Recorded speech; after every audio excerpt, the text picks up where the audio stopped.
kalahati yung binawas, mga kababayan.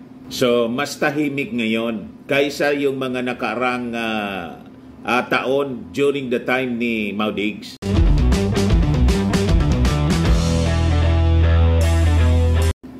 O yung crime incidents, mga kababayan, dito sa ating bansa, significantly drop. Yan naman na niya, Mr. Maravillas. Magalit naman yung mga DDS. Bad news ito, mga kababayan, para sa kanila.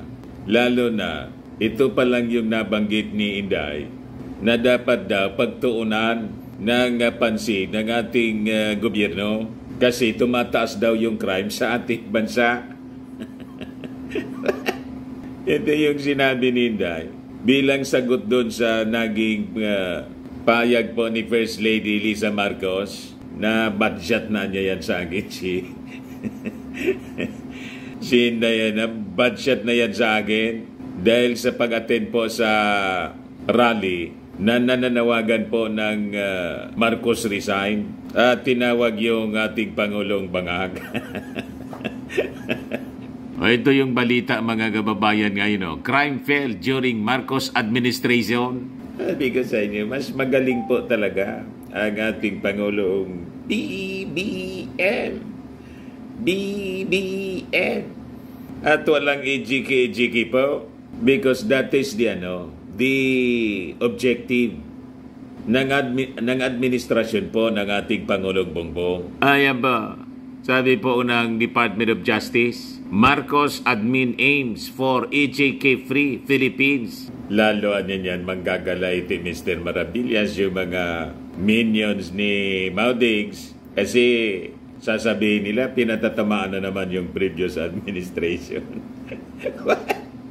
Ito po ang sinabi ng Department of Justice kasi ito naman talaga po yung tamang pamamalakad ng gobyerno. Pero unahin muna natin po yung pagbaba ng crime index po dito sa ating bansa para po yung fake news po ni Inday mabasag po natin. Kasi sabi ni Inday, dapat niya pagtuunan ng pansin yung lalong lumalalang krimen sa ating bansa. Yun naman talaga po yung ginagawa ng ating Pangulong Bongbong Marcos Sabi rito, the Marcos administration has recorded a much lower crime rate compared to the same period during the previous government. Sabi po ng Presidential Communications Office. Talaga niya, Mr. Maravillas, nananadya, tinumbok pa yung previous government. Siyempre po, yan ang data po na lumalabas base sa report ng Department of Interior and Local Government na yung crime volume po dito sa ating bansa ay bumaba talaga po ng malaki dahil talagang tinutukan po ito ng ating mga authorities. Ayan po, citing data from the DILG, the PCO said the country's index crime volume decreased from 196,519 between July 2016 and April 21, 2018. Bumaba po ito, mga kababayan, to 71,000 na lang, 544 between July 2022 to April 21, 2024. Madaling sabi, more than 3 times po yung pagbaba sa crime incidents po. Tahimik na po ngayon ng ating bansa. Taliwas po sa gustong taliwas po doon sa kwento na fake news ng mga DDS. Di ba yun ang laging pinapakalat, mga kababayan, sa social media? Yung mga reactions po sa mga vlogs natin. Laging sinasabi po ng mga minions ni Mau Diggs, lumalaan niya yung droga. Kalat na niya uli yung mga addicts at dumami yung mga krimen. Nakakatakot na niya lumabas sa kalsada. Hindi niya tulad ng panahon ni tatay. Baliktad po, mga kababayan. Ngayon po, walang EJK. Kasi wala pong ganun na policy. Yung ating Pangulong Bongbong Marcos, may pagrespeto siya, mga kababayan, sa human rights ng ating mga mamamayan. Ito ang ebidensya po.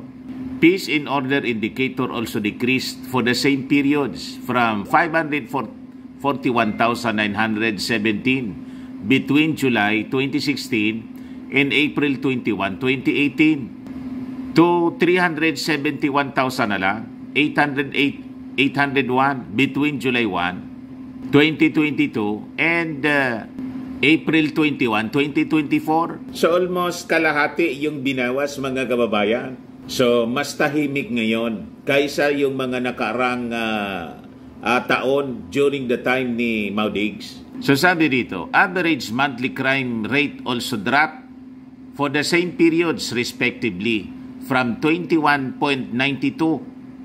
to 15.04 na lang po. Focus crimes such as theft, physical injury, robbery, rape, murder, carnapping, and homicide also went down from 196,420 to 71,103 or 63.79% decrease. Napakalaki po yung binawas ng mga krimen na nangyayari sa ating bansa. Imagine 79% drop. So very effective po yung crime prevention campaign na inilunsad po ng ating administrasyon ng DILG. Kaya tugma po ito sa naging ratings sa survey po. Ang number 1 po na performer, sabi sa survey ng RPMD, yung DILG sa pamumuno po ni Secretary Abalos.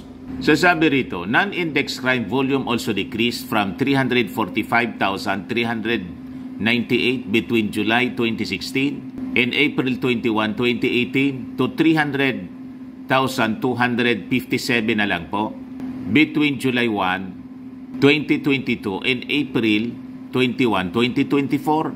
Interior Secretary Benjamin Abalos Jr. attributed the lower crime rate to the sustained crime prevention programs, public safety initiatives, and convergent efforts of the DILG and the Philippine National Police.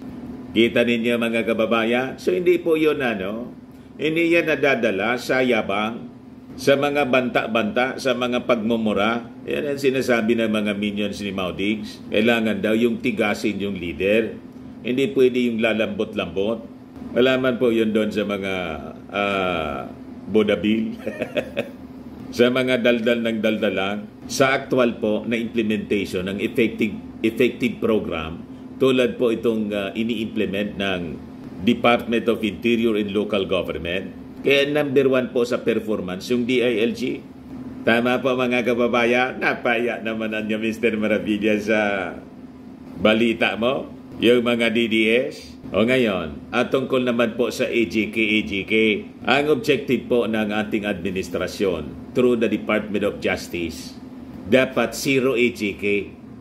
So sabi po rito, the Marcos government is targeting a country free of extrajudicial killing, seeking to end such heinous acts of violence.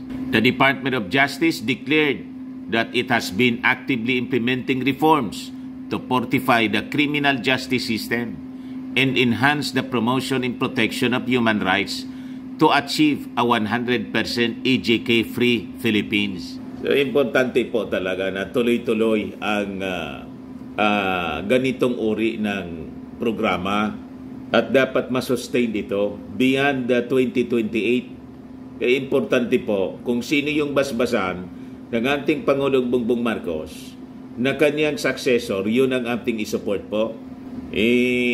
Paano niya Mr. Maravillas kung si Inda yung basbasan ng ating Pangulo? Malabo po. Malabo pa, mga kababayan, sa sabaw ng pusit. By his own admission, mga kababayan, di ba sinabi mismo ng ating Pangulong Bongbong, problematika niya, yung complicated. Itong si Inday po, kung in-extend pa ng ating Pangulong Bongbong Marcos yung kanyang term as Deputy Secretary, Malamang kahit nga po yung ating mga political analyst, political experts, naniniwala sila. Baka nga po hindi naabutin ng isang taon. After 2025, baka o before 2025, o malamang mga ilang buwan na lang. Tama? Ang indicator po, mga kababayan, yung statement mismo ng ating First Lady, Lisa Marcos. Kaya lang, siyempre, yung ating Pangulong Bongbong Marcos, hindi man siya sinibak agad-agad. Pag sinibak po si Inday, sabi natin, kung tinanggal agad ng ating Pangulong Bongbong Marcos si Inday as Deputy Secretary, di magkakabala po yung mga critics ng ating Pangulo. At sasabihin talaga niyang nagpapatakbo ng gobyerno si Lisa Marcos. Sunod-sunuran na niya sa mga sinasabi ni Lisa Marcos. Di ba yun ang mga sinasabi ng mga critics pa? Kasi nga, weak leader daw yung ating Pangulo. O ngayon, paya sila mga kababayan. Nang sabihin ng ating Pangulo, hindi niya. Pero mag-usapan niya kami ni Inday. Ewan ko kung nagkausap na po kasi busy-busy yung ating Pangulong Bongbong Marcos sa mga importanteng bagay. Yung pag-ayos ng port ng Batangas, tapos ngayon nandun sa Cebu. Napakasipag ng ating Pangulong Bongbong. Capsule laying ceremony of the Mactan Expo Center. Ganon mga kababayan. Sige lang ang trabaho. Laging kasama po yung yung susunod na Pangulo. Di ba? Laging kasama po si Martin Romualdez siyempre. Kaya grabe pagsilos nila.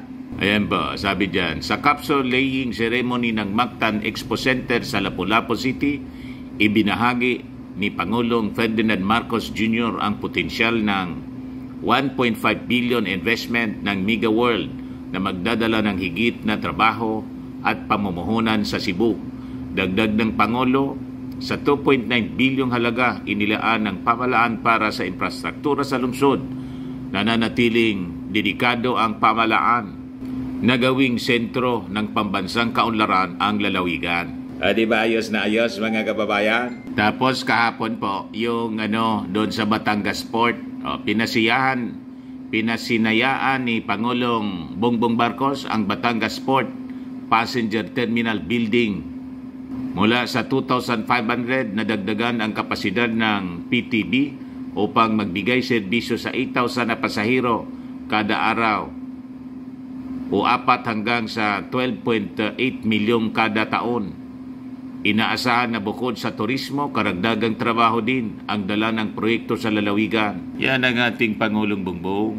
Isa builder mga kababayan. Just like his father, laging kasama si Martin po. Di ba napakaganda ng mga balita ngayon? Tapos yung policy sa AGK, dapat niya zero.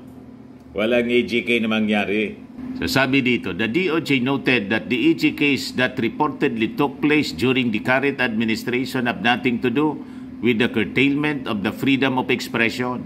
Following a thorough inquiry, the DOJ review panel has concluded that the reported EGKs under the current administration were not linked to the exercise of freedom of expression but rather to personal motives. It is crucial to distinguish between killings related to legitimate law enforcement activities and true EGK incidents.